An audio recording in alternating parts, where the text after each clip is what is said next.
by hiding, it would be by understanding. He returned to the abandoned grove beneath the cliffs, a forgotten hollow where the trees grew like walls and the roots rose like thrones. Here, in secret, he began to train. He trained not like an ape, but not like a man either. He climbed trees not just to escape, but to own the sky.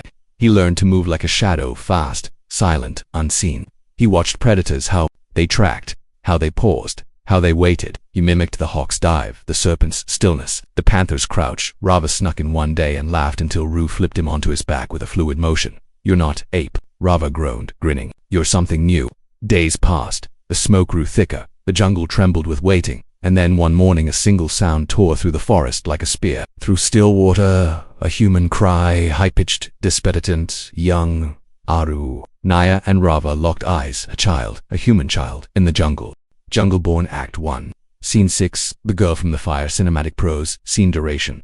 Approximately 12 mins. The scream came again. Not a beast's howl, not a bird's cry. It was sharp, piercing, human, and it did not belong in the jungle. Rue didn't think. His body moved before his thoughts could catch. He sprinted through the vines, feet pounding over mud and root, near a golden streak beside him. Rava followed, panting. Swinging from branch to branch, above the cries were coming from the lower valley, the part of the jungle where the trees grew wider and the air hung heavy with mist, where the old spirits whispered on another scream. Closer now. Higher, frantic. They found her half submerged in a bog, surrounded by shattered branches and broken underbrush. Her small hands flailed, trying to keep above the dark water, her legs tangled in thick vines below the surface. A girl no older than 6, maybe 7, thin, pale, drenched in mud and fear. A streak of blood marked her forehead. She was not from here, but somehow she had gotten in and she was drowning. Aru dove in without hesitation. The cold shocked his skin, but he pushed forward, cutting through the sludge. The girl gasped and flailed harder, nearly dragging them both under. But Rue held on, untangled her limbs with precision, then pulled her back toward the bank. Nia leaped down to help, clawing vines from around their feet. Rava reached down with both arms, hauling the girl up as Rue pushed from beneath. They collapsed on the mossy shore, breathless. The girl coughed, sputtered, and then miraculously began to cry, not in pain, in sheer terror. Rava stared. "What is she?" "She's like me," Rue murmured.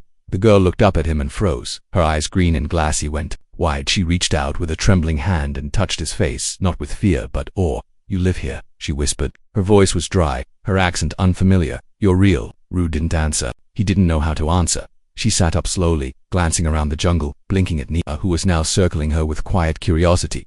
"Where are the others?" Rue asked gently. The girl's face crumpled. "I don't know." There was a crash. The sky, it broke. There was fire. "My father," she stopped, breath hitching. "I was with him. Then I was falling." Rue exchanged a look with Rava. A crash from the sky. A fallen fire. She had come from the edge, from the humans, but not by choice. They brought her back to the cliffs under cover of dusk. It was a dangerous decision. The tribe would not welcome her. But Rue could not leave her in the wild, and something deep in him said this girl meant more than a passing accident. At the edge of the cliffs, as the first stars blinked overhead, Cora intercepted them. She did not roar. She did not shout. She simply looked at the girl, at Rue, and at what his choice meant. "A second one," she said bitterly. "Another seed of fire." "She's alone," Rue said. "She's no threat." "Neither were the first men," Cora growled, "until they learned to shape stone." But she did not stop them. Not this time.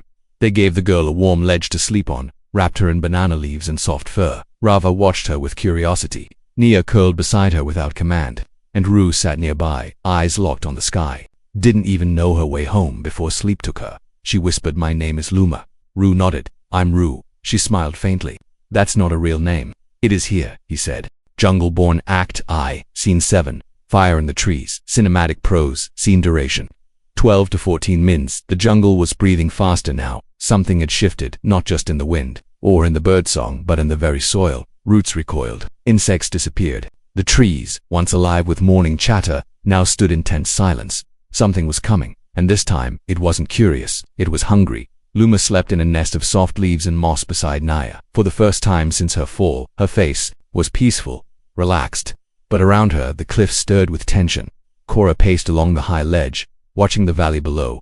Her fur bristled. The other apes murmured in low guttural tones, not of rejection but of dread, as if they could sense what was about to come. Rue stood apart, eyes on the horizon. Smoke again, but not the distant curl of camps. This time, it was thicker, rising from the canopy itself. He could see flickers of orange now, not the light of torches, but the uncontrolled madness of wildfire. A bird shrieked and flew overhead, feathers trailing ash. Rava landed beside him. They set the trees ablaze. Rue didn't move. Why? Rava spat. Because they want the jungle to run. They moved fast. By midday, the fire had spread in 3 directions.